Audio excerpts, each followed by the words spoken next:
Berlin, far-right protesters in Chemnitz, one giving the stiff-armed Nazi salute, hoisted the large banner showing bloodied women's faces on Monday, above the words "We are colorful until the blood flow."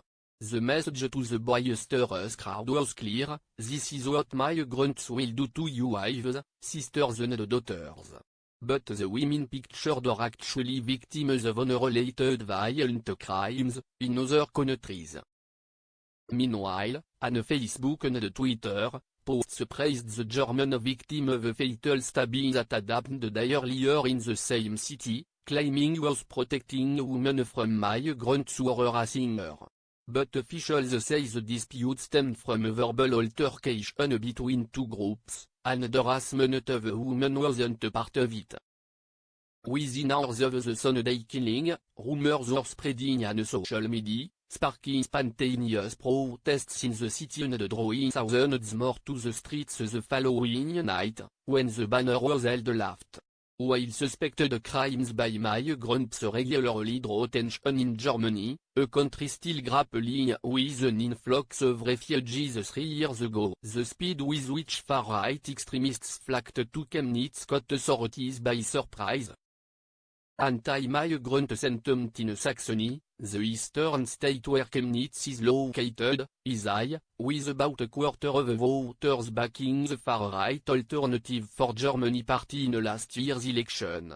Evidence suggests many of those who came were inspired by false information and the deliberate misrepresentation of facts.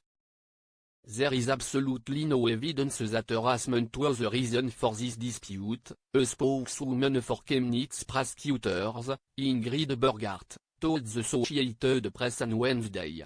Claims that the victim was protecting a woman from harassment spread beyond the social media, and were picked up outside Germany, including by Russian news channel NTV. 2 years ago, Russia's foreign minister on the country's state media claimed the 13-year-old girl of Russian origin known as Liz had been abducted and raped in Germany, prompting street protests in Berlin. German authorities later determined the girl made up the kidnapping story and had run away, and cited the false claims as an example of Russian propaganda aimed at destabilizing the German government.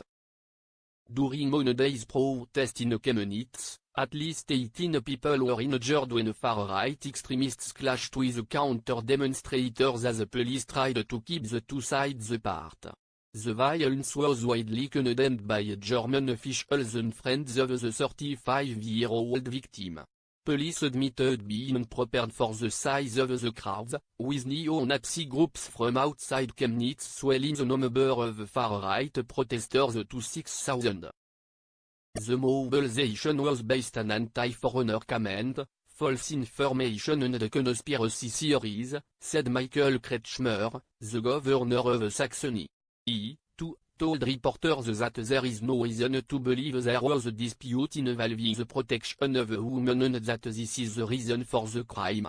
A 22-year-old Syrian and a 21-year-old Iraqi were arrested on suspicion of manslaughter in connection with the killing. Far-right groups have called for further protests in the coming days.